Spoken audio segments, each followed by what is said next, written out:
नमस्कार प्यारे बच्चों, आपका हमारी इस ऑनलाइन क्लास में स्वागत है। तो प्यारे बच्चों, हम कक्षा 7 के साइंस के विज्ञान के पाठ्यक्रम को आगे बढ़ा रहे थे और उसमें हमने पहला ही जो अध्याय है उसके 2 वीडियो हमने कर लिए थे। वो वीडियो नहीं मिले हैं तो हमारी वेबसाइट पे, हमारे चैनल पर जाकर वो आप देख सकते हैं। आज का हमारा जो है इस पाठ का तीसरा और अंतिम वीडियो है, ज़्यादा लंबा नहीं होगा, तो इसलिए आपसे एक रिक्वेस्ट करूंगा कि आप इस वीडियो को पूरा देखें। वीडियो को बीच में मत छोड़ा करें, वीडियो को पूरा देखा करें। चलिए शुरू करते हैं। तो हमने ये पढ़ा था कि मनुष्य क्या खाता है, कैसे कैसे दूसरे जो चीजें हैं, कुछ हमें जीव जंतुओं से चीजें मिलती हैं, कुछ जो है अनाज खेती आदि से मिलता है, कृषि आदि से मिलता है, पौधों से मिलता है। तो ये सारी चीजें हमने कर ली थी। आज का जो हमारा टॉपिक रहेगा वो है कि जंतु क्या खाते हैं। तो ऐसा ही बस एक्सपेरिमेंट पे आधारित है हमारा ये आज का पाठ। तो आप ही सीखेंगे और आप खुद करके सीखेंगे। ऐसी चीजें इस पाठ्यक्रम में डिजाइन की गई हैं। कैसे सीखें करके, क्योंकि इसमें बहुत सारी एक्टिविटी ऐसी हैं जो आप जानते हैं, बस आपको थोड़ा सा प्रयास करने की जरूरत है। तो चलिए शुरू करते हैं। जंतु क्या खाते हैं? क्या आपके घर में कोई ऐसा पालतू पशु है जिसकी आप देखभाल करते हो? तो बिल्कुल कोई ना कोई ऐसा पशु हम पालते ही हैं, कुत्ता, बिल्ली, भैंस या बकरी। फिर आपको इसकी जानकारी भी अवश्य होगी कि आपका पालतू जानवर खाता क्या है। अन्य जंतु क्या खाते हैं? क्या आपने कभी गिलहरी, कबूतर, छिपकली या छोटे छोटे कीट को खाना खाते देखा है? तो अगर देखा है तो बिल्कुल अच्छी बात है। तो देखिए सारणी 1.5, सारणी 1.5 कौन सी है? ये देखिए, ये सारणी 1.5 है। सारणी 1.5 में अनेक जंतुओं के नाम लिखे हैं। उनमें से कुछ जंतुओं द्वारा खाए जाने वाले भोजन भी लिखे हैं। देखिए भैंस, बिल्ली, चूहा, शेर, बाघ, मकड़ी, ये देखिए बहुत सारे जानवरों के नाम लिखे हैं। और इसके सामने कुछ के खाने की चीजें भी लिखी हुई हैं कि क्या खाते हैं। सारणी में रिक्त स्थानों की पूर्ति कीजिए। देखिए मैंने कहा था ना कि आप करते करते आप खुद करके सीखेंगे।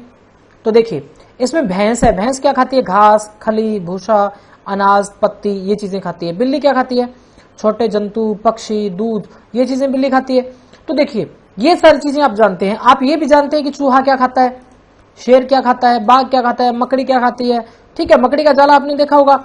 मकड़ी के जाले में देखा होगा आपने, जाला क्यों बनाती है? वो अपना भोजन बनाने के लिए, क्योंकि उसमें छोटे छोटे कीट पतंगे, मक्खी, मच्छर वगैरह उसमें फंस जाते हैं, तो वो उनको खाती है। ठीक है, इसके बाद में छिपकली को भी आपने देखा होगा। अगर नहीं देखा तो शाम को आप देख सकते हैं, जो बल्ब की जो लाइट होती है CFL LED की, उसके पास आसपास देखते होंगे आप छिपकली क्या खाती है। गाय आपके घर में है, जो भैंस खाती है वही गाय खाती है। मनुष्य क्या खाता है? तितली क्या खाती है? कौवा क्या खाता है? तितली देखिए आपने, बड़ी सुंदर होती है, सुंदर पंखों वाली तितली। तो वो तितली क्या खाती है? वो फूलों पर बैठती है, तो आप जानते होंगे क्या खाती होगी। कौवे को आपने देखा होगा। और अन्य आप जो है अपनी तरफ से जोड़ सकते हैं अन्य जंतुओं के नाम। ठीक है, तो ये आप ये कोशिश करेंगे कि ये क्या खाते हैं, ये सारणी आप बनाएंगे। ठीक है, ऑलरेडी आप जानते हैं ये कहां से क्या खाते हैं। चलिए दूसरी एक्टिविटी क्या है? क्रियाकलाप एक्टिविटी एक ही बात है। क्या है कि फिर से सारणी 1.5 को ध्यान से देखिए और इसके जंतुओं को 3 वर्गों में विभाजित कीजिए। देखिए यहां जंतु जो हैं 7-8 जंतु दे रखे हैं, इनको आपने 3 भागों में बांटना है। कौन कौन से? पहले वर्ग में केवल उन जंतुओं के नाम लिखिए जो केवल पौधे और पादप उत्पाद खाते हैं, यानी जो केवल पौधों को या पौधों से उत्पन्न जो उत्पादन करने वाली जो चीजें होती है, पौधों से उत्पन्न होने वाली चीजें हैं, उनको खाते हैं। ठीक है, जो यानी कि जो पौधे और उनसे उत्पन्न जो चीजें खाते हैं उन्हें क्या कहते हैं? उन्हें हम कहते हैं शाकाहारी। क्या कहते हैं? शाकाहारी जंतु। यानी जो घास फूस, पेड़ पौधे खाते हैं या इनसे बनी हुई चीजें खाते हैं, उनको हम शाकाहारी कहते हैं। यहां कुछ ऐसे जंतु हैं जो दूसरे प्राणियों को खाते हैं, इन्हें दूसरे वर्ग में रखिए। दूसरे वर्ग में कौन से रखेंगे? जो दूसरे जंतुओं को खाते हैं, जैसे छिपकली है, मच्छर मक्खी को खाती है। ठीक है, इन प्राणियों को मांसाहारी जंतु कहते हैं। यानी कि जो दूसरे प्राणियों को खाते हैं, मांस को खाते हैं, उसको क्या कहते हैं? मांसाहारी जंतु कहते हैं। क्या आप कुछ ऐसे जंतु को जानते हैं जिनका भोजन पौधे और जंतु दोनों से ही होते हैं? इन्हें तीसरे वर्ग में रखिए। तो ऐसे जो होते हैं कि जो पेड़ पौधों से उत्पन्न चीजें भी खाते हैं और जो है दूसरे जानवरों को, दूसरे जंतुओं को भी खाते हैं, तो ऐसे होते हैं, उनको क्या कहते हैं? सर्वाहारी जंतु कहते हैं। उसके क्या कहते हैं? उसको सर्वाहारी जंतु कहते हैं। जैसे कौवा है, कौवे को आप रोटी डालोगे, अनाज डालोगे, वो खा लेगा। और अगर कहीं उसको जैसे आजकल आप रोड पे देखते होंगे, तो वहां रोड पे अगर कोई जैसे जानवर मरा हुआ तो उसको भी वो खा लेते। यानी कौवा क्या है? सर्वाहारी है।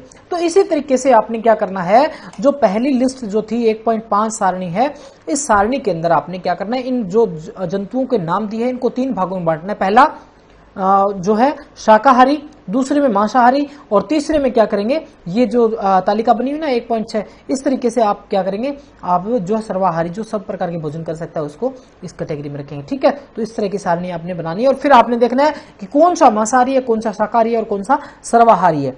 ठीक है, चलिए इसके बाद में क्या पहेली क्या जानना चाहती है। पहेली और बूझो दो बच्चे थे आपस में, शुरू में बात कर रहे थे, पाठ जब शुरू किया था हमने, तो पहले जानना चाहती है कि सारणी 1.6 को भरते समय मनुष्य को आप किस वर्ग में रखेंगे। अगर ये चीजें आप रख रहे हैं तो मनुष्य कौन से में होगा। अब मनुष्य आपने देखा होगा कि मनुष्य भोजन तो खाता ही है, लेकिन बहुत सारे लोग ऐसे भी होते हैं जो मांस मछली खाते हैं। आप दक्षिण भारत में जाएंगे तो वहां वो मांस वगैरह भी मछली खाते हैं, मांस खाते हैं, तो वो क्या दूसरे जीव हैं, तो वो क्या है, मनुष्य किस में रखेंगे, तो मनुष्य को सर्वाहारी में रखेंगे, क्योंकि सब प्रकार का वो पेड़ पौधों वाला जो है वो भी खाता है और जो जानवर जीव जंतु उनको भी खाता है। हम जानते हैं कि हम में से बहुत से लोग ऐसे हैं जिन्हें पर्याप्त भोजन नहीं मिलता। बिल्कुल ऐसे बहुत सारे लोग हमारे आसपास होते हैं।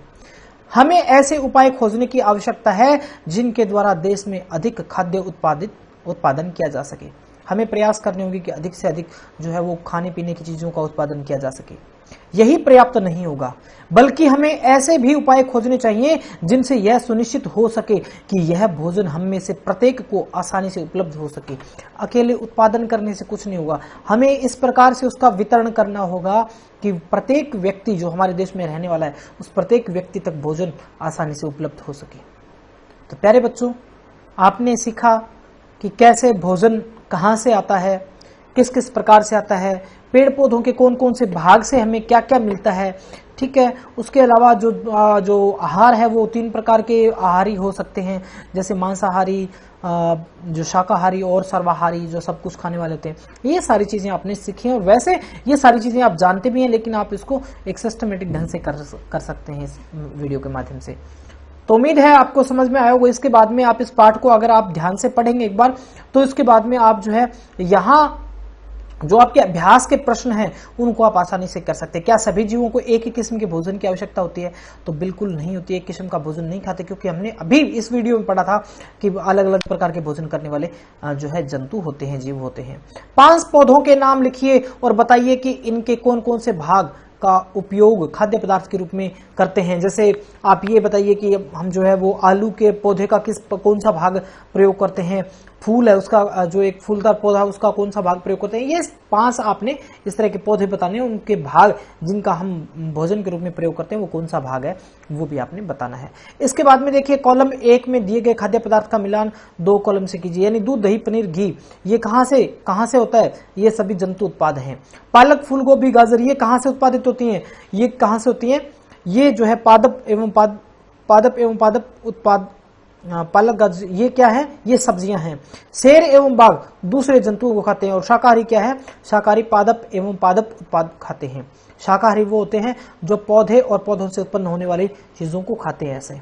ठीक है, तो इसी प्रकार से आगे जो क्वेश्चन दिए हुए हैं, आगे ये खालिस्तान दिए हुए हैं, तो आप आसानी से इनको भर सकते हैं। उम्मीद है कैसा लगा वीडियो कमेंट करके जरूर बताइएगा, और जो तालिकाएं वगैरह आपको इस वीडियो में बताई गई उनको आप जरूर पूरा कीजिएगा। वीडियो देखने के लिए बहुत बहुत धन्यवाद, बने रहिए हमारे साथ ऐसे ही।